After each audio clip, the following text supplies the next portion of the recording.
మీరు పార్లర్‌కి వెళ్ళాలా అని బాలు అయితే అక్కడ ఉన్న అమ్మాయిని అడుగుతూ ఉంటాడు. అవును అని చెప్పేసి అనేసరికి నాకొక పార్లర్ తెలుసు. అక్కడికి నేను తీసుకువెళ్తాను అని అనేసరికి సరే అక్కడికి తీసుకెళ్ళు అని చెప్పేసి ఆవిడ అనేసరికి ఆ బాలు మేకప్ చాలా బాగా వేస్తారు. నాకు తెలుసు అని బాలు అంటే సరే అని చెప్పేసి రోహిణి దగ్గరికి తీసుకువెళ్తాడు.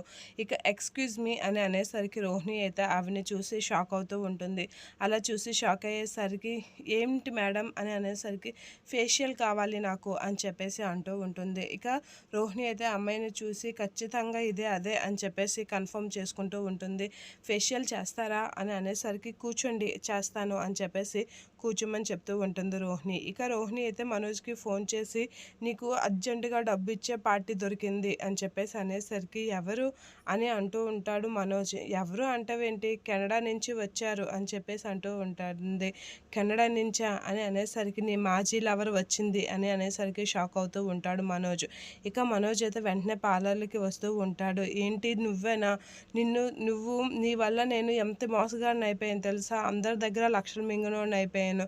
ఒక దొంగని అయిపోయాను అని చెప్పేసి వార్నింగ్ ఇస్తూ ఉంటాడు. అలా వార్నింగ్ ఇచ్చి అసలు నీ కారణంగా నేను ఎన్ని నిందలు మోసానో, అందరి దగ్గర మాటలు కాసానో అని చెప్పేసి తన మెడైతే పట్టుకుంటూ ఉంటాడు. అలా మనోజ్ తనకి వార్నింగ్ ఇచ్చేసరికి రోహిణి అయితే అలా చూస్తూ షాక్‌లో అలా ఉండిపోతుంది మనోజ్ చేసిన పనికి.